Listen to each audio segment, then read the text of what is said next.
be talking about robustness of accelerated first-order optimization algorithms. And essentially, what I want to tell you is how control theoretic viewpoint of gradient methods and its accelerated variance can be used to assess their performance in the face of uncertainty and identify fundamental trade-offs between speed of convergence and noise amplification. This is a joint work with my former PhD student, Hessam, and a colleague of mine at USC, Mason, and Hessam is currently on the academic job market. So he applied to your department, please pay attention to his application. That would be great. So as probably all of you know, gradient methods are increasingly being used for learning and control of uncertain dynamical systems. And as you bring these methods from carefully controlled environments to environments where you have uncertainty, there is a fundamental question of assessing their robustness. You need to use slightly, what I would like to argue is that you need to use slightly different performance metrics than you typically use to assess performance of these algorithms. And there are numerous challenges that you encounter in this context, and some of them are listed here. For example, absence of first principal models, as perhaps Prashant and Mariam already made a case for. Then very often you don't have luxury of working with exact gradients. You only have access to noisy gradients that are formed from some noisy data that you have at your disposal. Very often the underlying problems are non-convex, and they potentially have many local minima, and problem scale is often prohibitive. So you need to take into account all of these issues if you really want to bring these algorithms that we use often on our computers into real-time and embedded setups.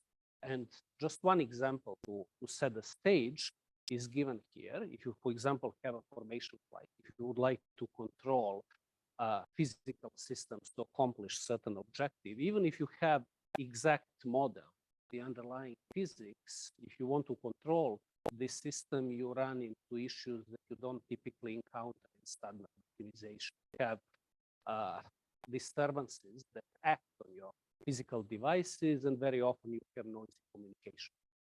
We need to take into account these additional sources of expectations in the assessment of performance of optimization. So as I mentioned, what I want to tell you today is essentially how control theoretic viewpoint of gradient methods can be utilized to identify fundamental trade-offs between speed of convergence and noise amplification. And in particular, I'll emphasize the role of the condition number of problem and the problem dimension, the number of degrees of freedom you have in your optimization algorithm. And unfortunately, I'm not going to have time to talk about the exciting application that arises in the context of network control systems and distributed optimization. This is one appealing area where perhaps tools that I'm going to discuss today and some of the ideas that I'm going to expose you to come to good use. Okay, very good. So we want to study robustness of gradient methods, and relevant references are listed here. Last year, a couple of years ago, we published a paper in Transactions, and there is a recent archive preprint that brought these early ideas to the next level. So it turns out actually that questions that I want to assess address interesting even in the simplest possible context. And the simplest possible optimization problem that you can imagine is given here. You would like to minimize smooth, strongly convex function without any constraint. Right? So you want to solve an unconstrained optimization problem in which your objective function has Lipschitz continuous gradient with parameter of Lipschitz continuity L, and it is strongly convex with parameter of strong convexity L. And if you want to assess convergence rate of corresponding first order optimization algorithms, everything is known in this context, right? And if your objective function is twice continuously differentiable, it doesn't have to be, corresponding Hessian is upper and lower bounded by scale versus like that. And the relevant parameter in this context is condition number. It's the ratio of L and M, parameter of Lipschitz continuity, parameter of smoothness, and parameter of strong convexity. And in many large-scale problems, you have poor conditioning, and you would like to figure out how condition number enters into your problem set. And in the simplest possible context, In the case of gradient descent, what you're doing essentially, you are information from the previous time step to update your optimization variable in the direction of the negative gradient, where alpha is a fixed step size. What I would like to do, I would like to add one additional sort of excitation to the standard gradient. Perhaps the reason being that we don't have an exact gradient at our disposal, that we only have an access to noisy gradient, and we would like to figure out how stochastic sources of excitations that enter in an additive way to our gradient descent update flow influence performance of our. And all of these applications that I mentioned that arise in real-time inference, learning, and control distributed computing and multi-agent systems would be subject to these types of excitation. One question that you can ask perhaps is, why am I not multiplying the stochastic source of excitation with the step size? I can take care of that by properly selecting variance of the noise. Just for notational simplicity, I'm going to add stochastic source of excitation to the right-hand side of my optimization algorithm, and I would like to study performance. What I would like to highlight is that this is not stochastic gradient descent. And perhaps in second part of my talk, I highlight why this is not a stochastic gradient descent. This is gradient descent in the presence of additive stochastic disturbances.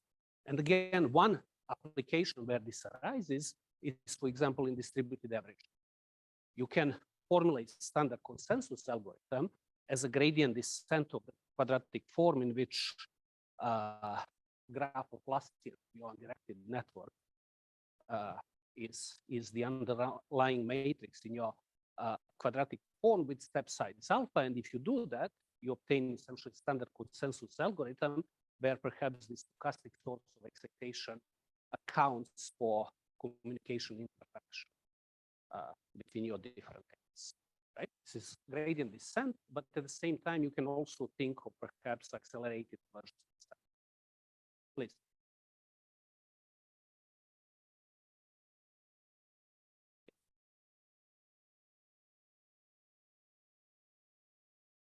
It is. See, and the reason being that I am restricting my attention to strongly convex, right? If you don't have strong convexity, then it is known actually that introducing time varying step sizes is necessary. Sure. In this context, actually, you benefit from keeping fixed step size because this allows you to optimize convergence rate, but you'll see how this influences the stochastic performance of your algorithm, right? Because it's of the structural feature. Right? But in general, you're right. It's maybe time varying. Depends on application. Okay. So what do accelerated algorithms do? Rather than using this first order iteration, if you want to, rather than just using information from the previous time step, you go 2 steps back in the past, and essentially you augment gradient descent with one additional momentum term that penalizes difference between states at optimization variables at 2 consecutive time steps. In addition to fixed parameter alpha, the step size alpha, you have this momentum parameter, and this is exactly what Poljac's heavy ball method is. Right? And it's known that Poljac's heavy ball method optimizes convergence rate for strongly convex quadratic. This is the fastest possible algorithm that you can have in the context of strongly convex quadratic. Right? Unfortunately, when you want to extend it to general strongly convex problems, there are counterexamples that show that this may not in general converge, and this is what Nesterov's algorithm brings. Rather than using gradient descent with a momentum term, you look at this look-ahead version of the gradient descent, where point at which you evaluate gradient also contains with the same momentum parameter as here. Right? And this is Nesterov's accelerated algorithm, where you now have, again, 2 parameters, alpha and beta, and there is the momentum methods where you evaluate, point at which you evaluate gradient contains another parameter gamma. Right?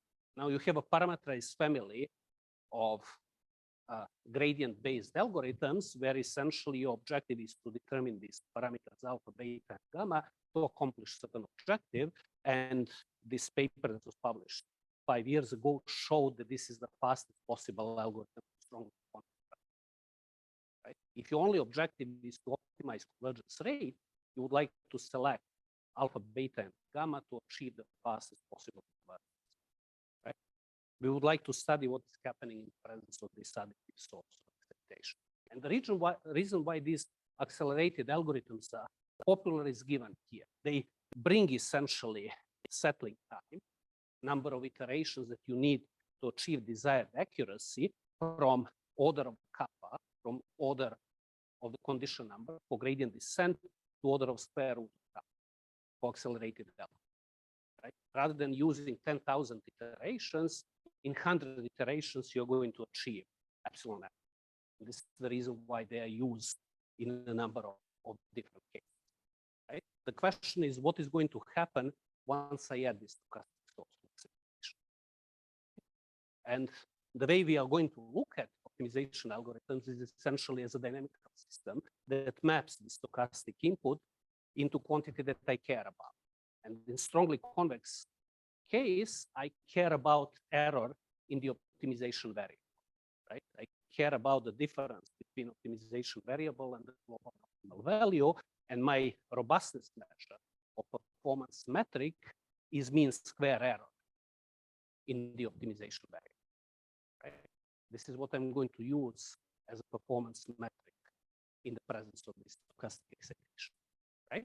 And if you do stochastic simulations, if you go to MATLAB and you simulate gradient descent and a stereo algorithm in the presence of this additive stochastic excitation on a simple, strongly convex quadratic problem with a topless matrix determining quadratic form, this is what you obtain. Mean square error of the gradient descent turns out to be significantly lower than mean square error of the Nesterov's accelerated algorithm. Okay? Nesterov accelerated algorithm improves time to convergence dramatically, reduces settling time from order of kappa to order of square root of kappa. But if we were to use this computational experiment as an indication of what is really going on in the presence of stochastic sources of excitations, it seems that things are worse in the presence of noise. Now the question is there something fundamental going on? Just a consequence of this single computational experiment that we obtained by running essentially these stochastically perturbed algorithms for 20 different realizations of white noise. And this is the main topic of my talk. I want to quantify trade-offs between robustness and acceleration, essentially for the class of algorithms that I highlighted here. Right? So I'm going to start with strongly convex quadratic problems, and hopefully by the end of my talk, I'll be able to convince you that this contains the essence of the story. That once you restrict yourself to quadratic case, this actually, you first of all develop lots of intuition, and there are lessons that carry over to general strongly convex case as well. The advantage in strongly convex quadratic setup is that the underlying dynamics is linear. Not only is it linear, but when you have these fixed algorithmic parameters, it's also time invariant, right? So we need to study essentially linear time invariant dynamics in the presence of stochastic excitation source, and we want to figure out mean square error in the optimization variable. And the key structural features here is that my input is white in time, zero mean, and there is no correlation between stochastic input and the state of my system. In stochastic gradient descent, this is not necessarily the case.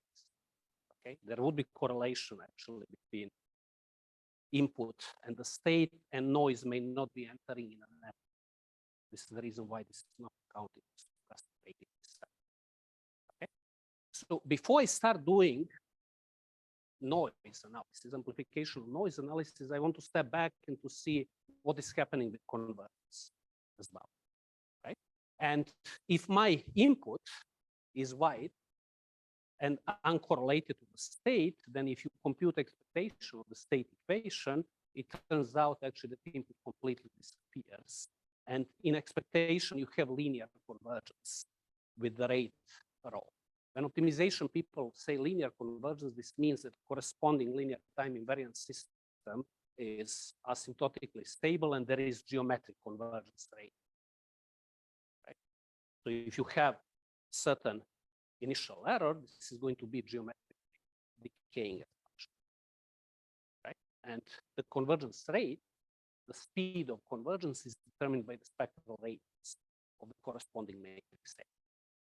So now, interesting question is, what is the fastest convergence rate we can accomplish? And Nesterov asked this fundamental question. He asked, if I have access to gradient and just function evaluation, what is the best possible convergence rate that I can accomplish for certain class of problems? And for strongly convex quadratic problems, this is the fundamental lower bound he established. He showed essentially that the settling time to convergence, is lower bounded by the square root of kappa. You can do, if you use gradient-based methods, you cannot achieve faster settling time than square root. And in fact, for strongly convex quadratic problems, heavy ball, Poljac's heavy ball method gives you this fundamental lower bound. Okay? To accomplish this fundamental lower bound, you only need to go 2 steps in the past, and it's gradient-based. It doesn't utilize the information about caching. Right? So this is the best you can do, and Nesterov has uncovered this in his influential seminal paper. Right? So let me just give you a bit of intuition how you would come up with these conclusions in the context of, let's say, gradient descent and this 2-step momentum. With gradient descent, everything is trivial because the underlying matrix A is a symmetric matrix, right? It can be unitarily diagonalized by the eigenvalue decomposition of the matrix Q. And if you apply eigenvalue decomposition of the matrix Q, you bring essentially your system into a parameterized family of first order scalar systems, where the underlying parameters are the eigenvalues of the matrix Q and the step size down. So now convergence rate is determined by the spectral radius, and the spectral radius is just determined by essentially the extreme eigenvalues of the matrix Q, right? Just need to check these 2 numbers to make sure that they are smaller than 1, and the maximal value of these 2 numbers give you. Now imagine if somebody asked you, please find for me the step size that optimizes the convergence rate. How would you do this? You would essentially analyze this quantity here and find the minimum value out, right? And it turns out that the optimal step size for fastest convergence rate for gradient descent is given by 2 divided by 1. This is what gives you this order of kappa settling time, if you want, or 1 over kappa value overall, right? If you take a look at accelerated 2-step momentum algorithms, the problem is that your underlying A matrix is no longer unitarily diagonalized. But if you utilize eigenvalue decomposition of the matrix Q, you can bring it into a parameterized family of these second order systems, where these parameters A and B are determined, parameterized by the eigenvalues of the matrix Q and also by the constant algorithmic parameters alpha A. Right? So if you want to study convergence properties of 2-step momentum algorithms, you need to study properties of this matrix A for these particular values of parameters A and B, where lambda is the eigenvalue of the matrix Q, alpha, beta, and gamma are your algorithmic parameters, right? So what can you do here? If you do eigenvalue decomposition, your parameters are going to enter in some nested way in your eigenvalues. And this is not really revealed. So what we did instead, we studied actually structural features of this problem, right? And it turns out actually that there is an affine relation between these parameters A and B, where parameters A and B determine the second row of this 2x2 matrix A, right? So for any value of lambda, this is the relation that these parameters A and B get to satisfy. And if you take a look at what is going on in the case of gradient descent, gamma is equal to beta equal to 0, which means that A of lambda has to be identically equal to 0. Right? This is the structural feature that we have in the gradient descent. For the heavy ball method, A of lambda has to be equal to the momentum parameter. It's constant, and then for Nesterov's accelerated algorithm, you have this linear relation between A and B that is passing through the origin in this AB plane, BA plane, right? So this leads actually to a very simple geometric viewpoint of these two-step momentum algorithms that can be utilized not only to uncover traditional results that to a large extent, at least to me as an outsider to optimization, look mysterious, but also to provide insight into noise amplification. And what we did, we essentially utilized traditional jury stability criterion to study stability of this two-step momentum algorithm. So jury stability criterion is nothing but a Routh-Hurwitz criterion for discrete time systems. It amounts to something like this, and then stability set turns out to be given by this triangle in this BA plane. Okay? If your algorithmic parameters are such that for any value of lambda, where lambda is the eigenvalue of your matrix Q belongs to the triangle, your corresponding algorithm is going to be stable, right? And stability, if and only if for all values of lambda, you belong to this triangle, right? Using the affine relation between A and B and convexity of this stability triangle, you can show actually that you're going to have stability if and only if these extreme eigenvalues and points of this affine relation of the line segment that A and B cover as you vary over all values of lambda belong to this triangle. Okay? So this gives you a very simple geometric view of what is going on. What is unclear is how condition number enters into the problem. Because I told you that condition number determines convergence rate. And it turns out that condition number enters into a problem through distances of these endpoints of the line segment that A and B cover to the left edge of this stability triangle. Right? The ratio between these two distances determines condition. Okay? So why am I telling you this? If you think how people traditionally approach this problem, give me a condition number, I'm going to give you convergence rate. We flip this around. If you give me convergence rate, what is the largest condition number that I can squeeze for a given algorithm for that convergence rate?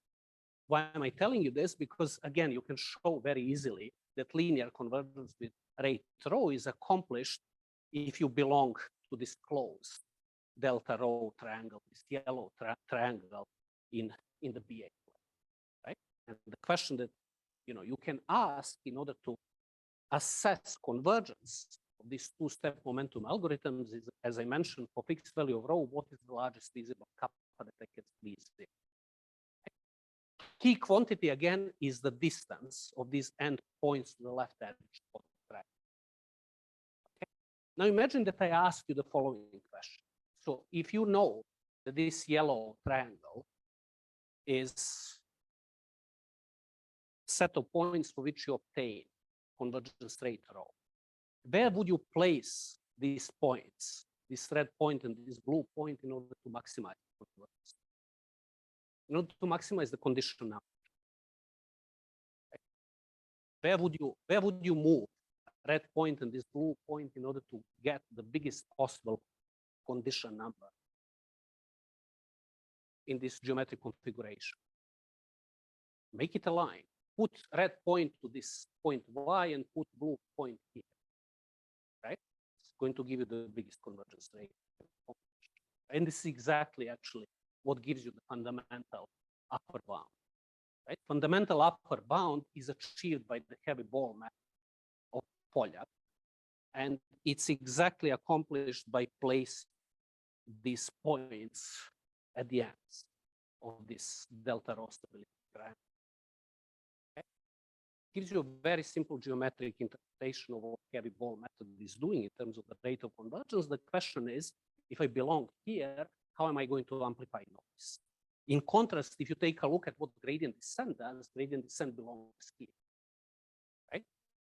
By virtue of the fact that you shrank distance between these points, you reduce essentially the value of the condition number for a given convergence rate. You essentially increase the settling time you And interestingly enough, Nesterov's accelerated algorithm is parameterized by this family of straight lines that is passed through the origin in this BA plane, and the fastest possible convergence rate is accomplished in the blue line here. Okay. To the best of my knowledge, this wasn't known up until Hessam utilized this geometric insight to see what is going on. And this turns out to be a key enabling feature for us to figure out how we amplify noise for arbitrary choice of algorithmic parameters. Okay, so almost half an hour in my talk. Finally, what I wanted to tell you, right? Noise amplification, right? This was, whatever I told you so far is a very brief overview of how you can assess convergence of these algorithms for strongly convex problems. Standard tools from linear systems theory with a bit of geometric insight and exploitation of the underlying structure, right? Essentially what you can accomplish as far as the speed of convergence is concerned. How about noise amplification?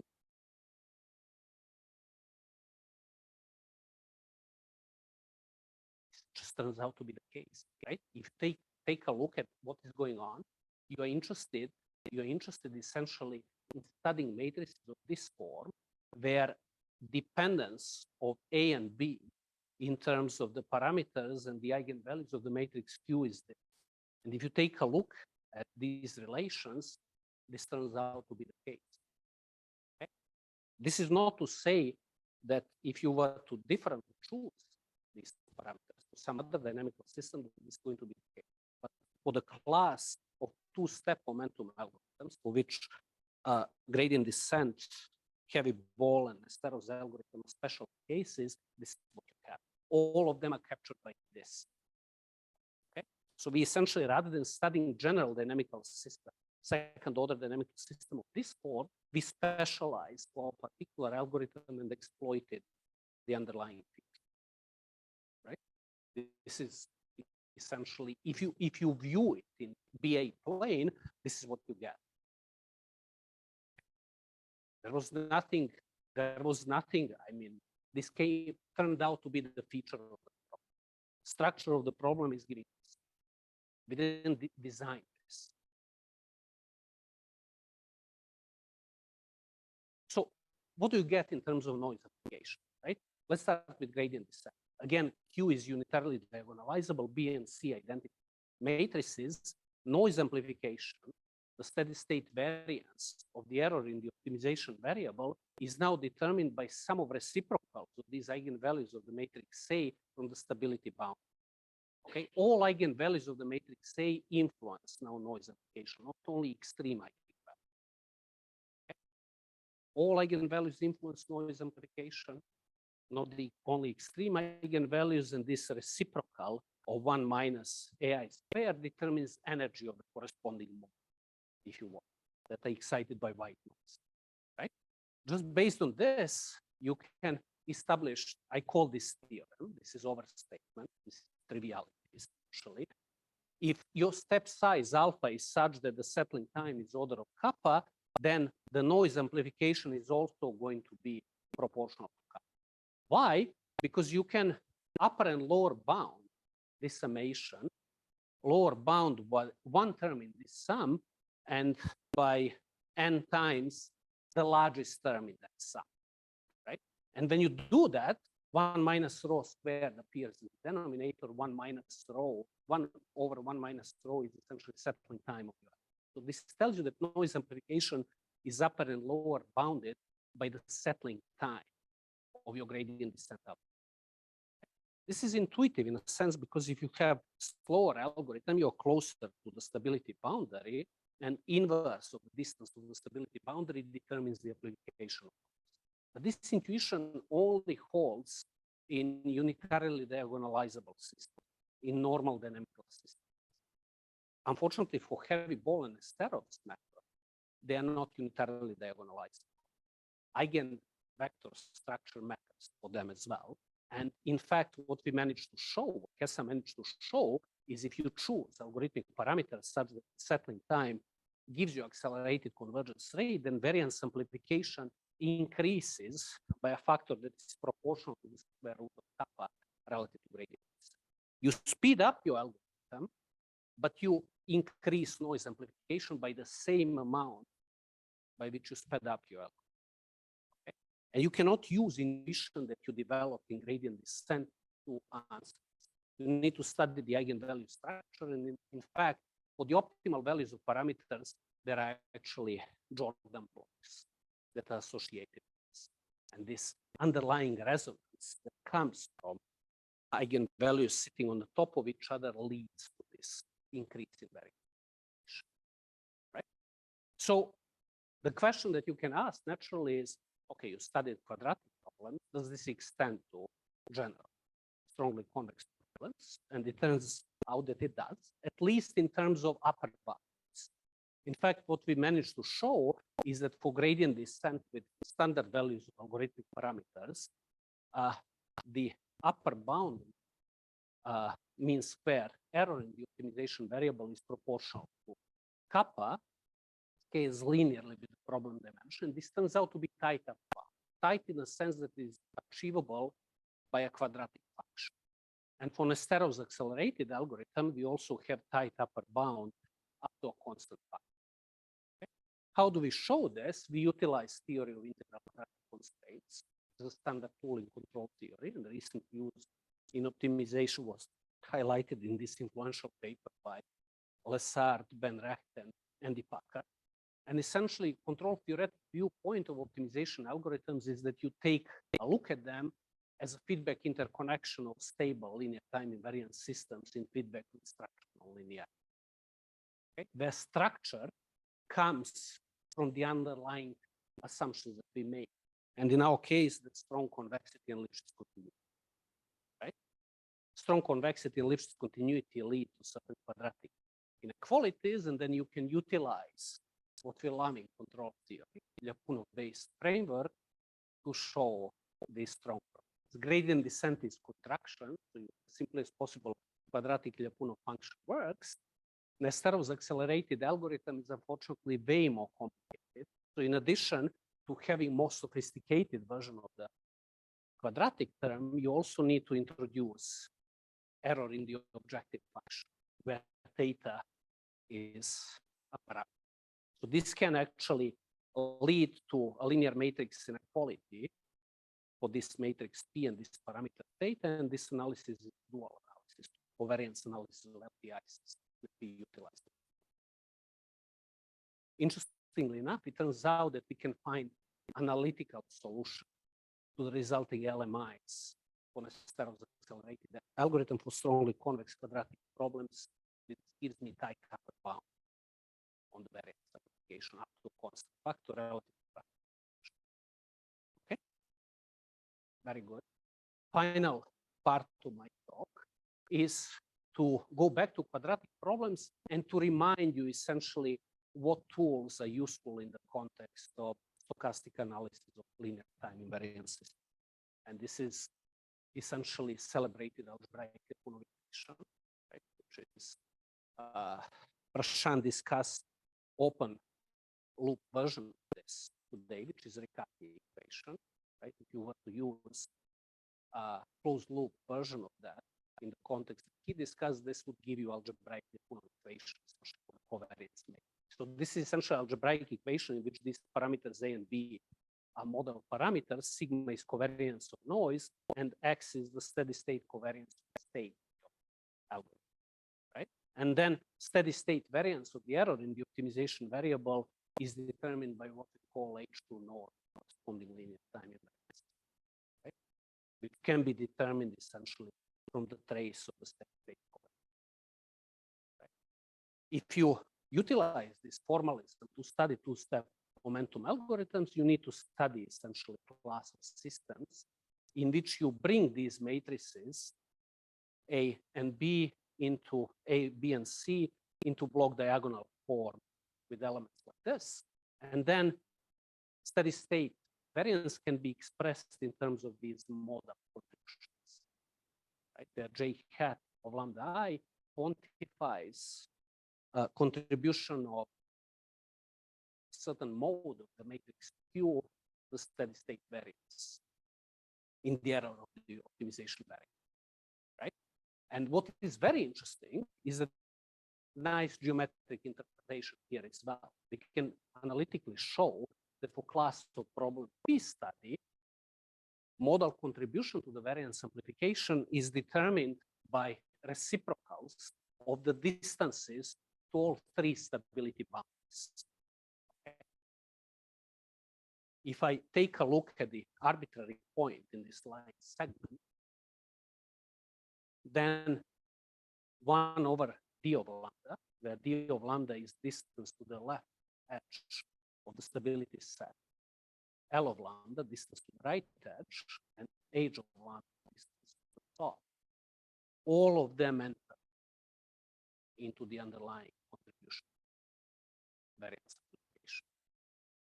Now, the relevant question is, can I choose parameters so that I improve these bounds that I had for standard outcomes? This is essentially what we want to do, right? Before I do that, let me just show you a couple of things that we uncovered along. If you take a look at the parameters that optimize convergence rate, right, and you compare what is happening to gradient descent and Pollak's heavy ball method, right? In terms of settling time, Pollak improves this by a square root of kappa. What Hessam showed is that ratio of modal contributions to variance amplification for Pollak's heavy ball algorithm and gradient descent is lambda independent, and it's roughly proportional to the square root of kappa. Okay. Again, it just turns out to be that way. So you improve things by a square root of kappa in terms of the convergence rate, but you make things worse by the square root of kappa independent for every single mode in your system. Okay. For Nesterov's algorithm, we don't have the explicit analytical expression, but we again show that both upper and lower bounds for parameters that optimize the convergence rate are by square root of kappa bigger relative to gradient descent. And again, what we wanted to figure out is whether I can optimize alpha, beta, and gamma to beat some. And there is a reason why. So let me not dwell on that. But for parameters that optimize the convergence rate in this J-T plane, essentially, this is what I have. This will be the best possible value that I can achieve among the class of strongly convex quadratic functions. This is the worst. And similar for gradients. Nesterov is somewhere in between. Similar, right? What I want to see is, can I optimize? Can I essentially optimize over alpha, beta, and gamma the worst case amplification over worst case over the class of strongly convex quadratic functions? We also have a pretty good understanding of the best possible function. But, and here is the fundamental key theorem in our work. For any stabilizing value of the algorithmic parameters, the product between worst case variance amplification and the settling time of your algorithm is lower bounded by a quantity that is linear in the problem dimension and quadratic in the conditional. Okay. So product between n and kappa squared is conserved quantity. No matter how you design these algorithmic parameters, you cannot improve actually product between variance amplification and the second time, right? This essentially identifies the parameter, right? And this is consistent essentially. Parameters that are optimized for convergence rate actually otherwise optimal in terms of parameter. How do we show this? We utilize geometric insight that we discussed to establish lower bound. And then for the upper bound, we use parameterized family of algorithms, again, comes from this geometric insight that we developed. For both heavy ball method and for Nesterov's algorithm. For heavy ball method, rather than looking at parameters that optimize convergence rate, we look at these essentially parallel. As you keep moving from this blue line to the value of A of alpha lambda being equal to 0, you move essentially from the Polak's heavy ball method to the gradient descent, right? And this parameter C here captures what's going on. This gives us essentially the upper bound that belongs to this, to the Pareto front that scales the then factor. And same for the step, right? Again, parameter is step. An alternative upper bounds can be obtained by shrinking step size. And this is what Laurent Lassard and his former postdoc, Vance Coy, did. For example, for a heavy ball method, right?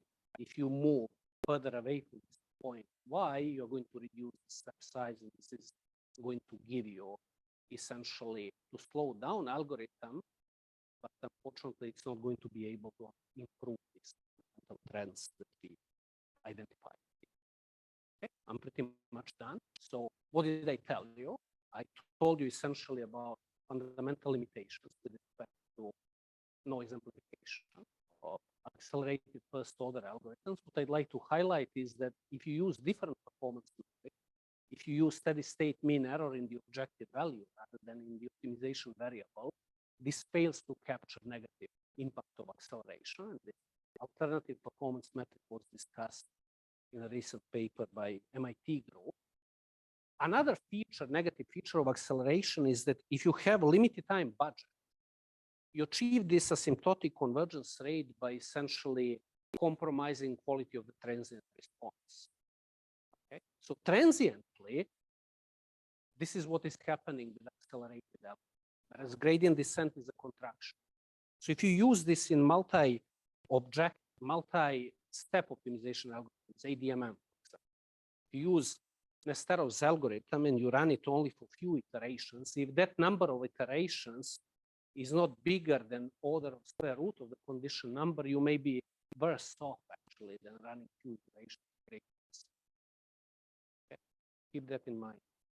In order to be able to achieve faster convergence rate, you have larger transient response, larger overshoot. And we quantified this precisely how this to appear. And finally, what we are trying to do now, we would like to assess robustness of proximal and primal dual proximal algorithms that are commonly used in the context of non-smooth composite optimization, primal dual algorithms in the context of constraint optimization problem. And we would also like to examine algorithms with higher order dynamics. Right? Nesterov showed that you only need to go 2 steps in the past to achieve optimal convergence rate, but it's not obvious if you go further in the past. If you use 3-step momentum algorithm or 4-step momentum algorithm, that you're not going to be able to beat some of these fundamental trade-offs that we identified. This pretty much brings me to the end of my talk. I'd like to thank you for your attention and to apologize for